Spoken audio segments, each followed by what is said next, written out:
বেশ কয়েক কোটি টাকার জাল লটারি সহ 3 জনকে গ্রেপ্তার করল দুবরাজপুর থানার পুলিশ। গোপন সূত্রে খবর পেয়ে বুধবার 14 নম্বর জাতীয় সড়কে অভিযান চালিয়ে দুটি গাড়ি আটক করে দুবরাজপুর থানার পুলিশ। তল্লাশি চালিয়ে দুটি গাড়ির ডিকি থেকে উদ্ধার হয় কয়েক কোটি টাকার জাল লটারি। জাল লটারির কারবারি 3 জনকে গ্রেপ্তার করেছে পুলিশ। পুলিশ সূত্রে জানা যায়, গাড়ি দুটি 14 নম্বর জাতীয় সড়ক ধরে বর্ধমান জেলার আসানসোল থেকে আসছিল। খবর পেয়ে দুবরাজপুর থানার সামনে গাড়ি দুটিকে আটক করে পুলিশ। উদ্ধার হয় প্রচুর পরিমাণে জাল নোট।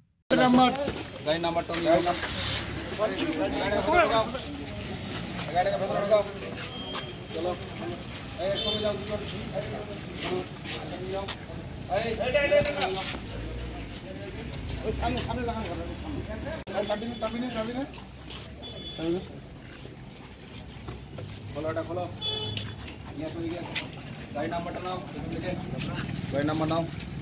আমরা ওদিকে এখন বলবে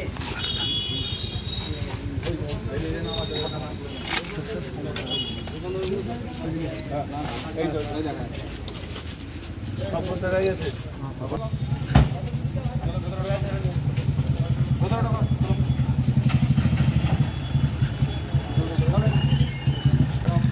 রাস্তাটা ক্লিয়ার করে থানা কাছে রাখুন একদম চলো নাম্বার কে করে এই ওরা কোথায় গেল ওই ওদের দুজনকে নিয়ে এসো ওদের দুজনকে আমি ড্রাইভার নেম তো এই গাড়িতে নিয়ে এসো ড্রাইভার ভাগা মা ওইটা নিয়ে আনি না এই নেম প্লেট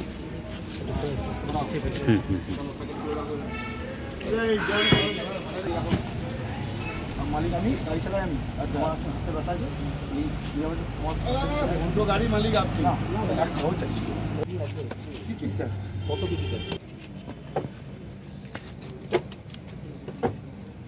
তাড়াতাড়ি করো